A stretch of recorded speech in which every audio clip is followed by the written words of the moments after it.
ओम नमः शिवाय। जय श्री कृष्णा। आप सभी को सनातन धर्मसार चैनल की तरफ से करवा चौथ की हार्दिक शुभकामनाएं। सखियों, अगर आपकी नई नई शादी हुई है और आप पहली बार इस साल करवा चौथ का व्रत रखने जा रही हैं, तो कुछ बातों का ध्यान रखना बेहद जरूरी माना जाता है। धार्मिक मान्यताओं में करवा चौथ व्रत का बेहद ही महत्वपूर्ण स्थान है। यह निर्जला व्रत है। इसे सुहागिन महिलाएं रखती हैं। इस साल करवा चौथ का व्रत 1 नवंबर के दिन पड़ रहा है। पूजा पाठ और व्रत रखने के अपने नियम हैं।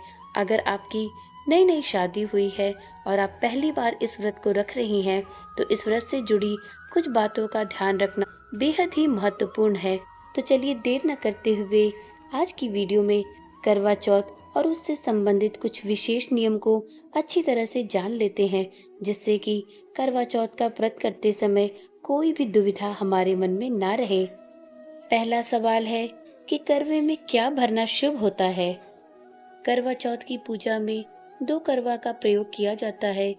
एक करवा वो जिससे महिलाएं अर्घ देती हैं, यानी जिसे उस महिला की सास ने दिया होता है, और दूसरा करवा वो होता है जिसे करवा बदलने वाली प्रक्रिया करते वक्त महिला अपनी सास को देती है। करवा को सबसे पहले अच्छे से साफ करके करवा में रक्षा सूत्र बांधकर हल्दी और आटे के मिश्रण से एक स्वास्तिक भी बनाया जाता है। करवा रखने पर पहले जमीन पर पीला रंग मिलाकर मिट्टी से गौरी जी को बनाया जाता है। साथ ही उनकी गोद में गणेश जी बनाकर बिठाए जाते हैं। गौरी जी पर चुनरी, बिंदी आदि सामग्री से उनका श्रृंगार करना होता है। कुछ लोग करवा में गेहूं भरते हैं और उसके ढक्कन में शक्कर को भरते हैं। इसके बाद करवा पर 13 रोली की बिंदी को रखकर हाथ में गेहूं या चावल के दाने को लेकर करवा चौथ की कथा सुनी जाती है। कथा को सुनने के बाद करवा पर हाथ घुमाकर महिलाएं अपनी सास के पैर छूकर उनसे आशीर्वाद लेती हैं और फिर उन्हें करवा देती हैं। देश की कुछ जगहों पर एक करवा में जल तथा दूसरे करवा में दूध को भी भरा जाता है और फिर उसमें तांबे या चांदी का सिक्का डालते हैं। इसके बाद गौरी गणेश की पूजा करी जाती है। फिर महिलाएं अपने पति की दीर्घायु की कामना चांद को अर्घ देने के बाद करती हैं। इस व्रत का समापन करते वक्त करवा से जलपान करके महिलाएं व्रत तोड़ती हैं। आपके क्षेत्र में करवा को जिस सामग्री से भरा जाता हो, उस सामग्री से आप अपने करवे को भर सकती हैं। दूसरा प्रश्न है कि यदि सास और ननद ना हो तो करवा किसको दे। तो देखिए, जरूरी नहीं है कि सभी की सास और ननद उसके साथ मौजूद हो। तो ऐसी स्थिति में आप करवा उस महिला को दे सकती हैं जो आपसे उम्र में बड़ी हो और आप उनका चरण स्पर्श कर सकती हो।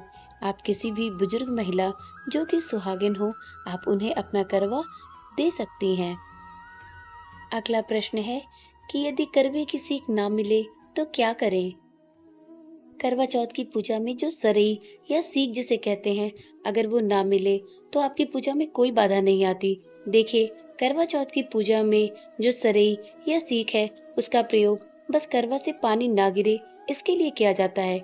यदि आपको ये सीखें ना मिले तो आप इसकी जगह कोई शुद्ध लकड़ी लेकर उस पर रुई लपेटकर आप अपने करवे का मुंह बंद कर सकती हैं और अर्घ देते समय उसे हटा दीजिए। हमारे ऋषि मुनियों ने इन सब चीजों को लोगों के रोजगार के लिए बनाया था, जिससे सभी को रोजगार मिले। तो सरई या सीखे ना मिलने पर आप बेवजह परेशान ना हो और अपनी पूजा को सच्चे मन और पूरी श्रद्धा के साथ संपूर्ण करें। अगला प्रश्न है कि पुराने करवे का क्या करें।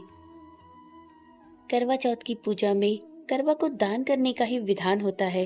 इसलिए करवा चौथ की पूजा में यथासंभव करवा को उसी समय दान कर देना चाहिए।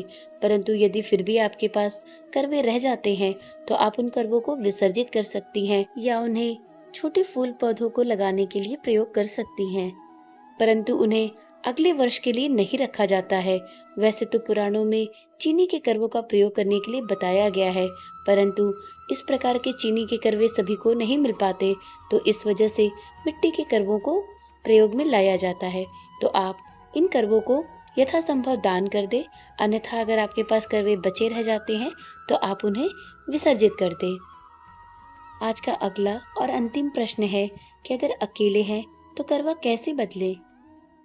तो देखिए, हमेशा ऐसा संभव नहीं है कि हम करवा चौथ की पूजा करें और हमारे साथ ढेर सारे लोग पूजा में बैठने वाले हों। कभी-कभी ऐसा भी समय आ जाता है कि हमें पूजा अकेले करनी पड़ती है, या ऐसा भी होता है कि हमारे साथ पूजा करने वाला कोई नहीं हो और हमें अपनी पूजा अकेले ही करनी हो। तो ऐसी स्थिति में आप 2 करवा रखते हैं, जिसमें एक माता पार्वती का करवा होता है और दूसरा आपका। तो आप अपने करवे को माता पार्वती के साथ बदल सकते हैं। जैसे आप ग्रुप में बैठते हैं तो आप एक दूसरे के साथ करवा बदलते हैं, ठीक उसी प्रकार से आप जब अकेले होते हैं तो आप अपने करवा को माता पार्वती के करवे के साथ बदल सकते हैं। यह करवा बदलने की प्रक्रिया 7 बार होती है, तो आप अपने और माता पार्वती के करवे को आपस में बदल सकते हैं। इस प्रकार से आपकी पूजा विधिवत संपूर्ण हो जाती है। तो आप इसमें कोई भी दुविधा ना पालते हुए सच्चे मन से इस पूजा को अकेले भी कर सकते हैं।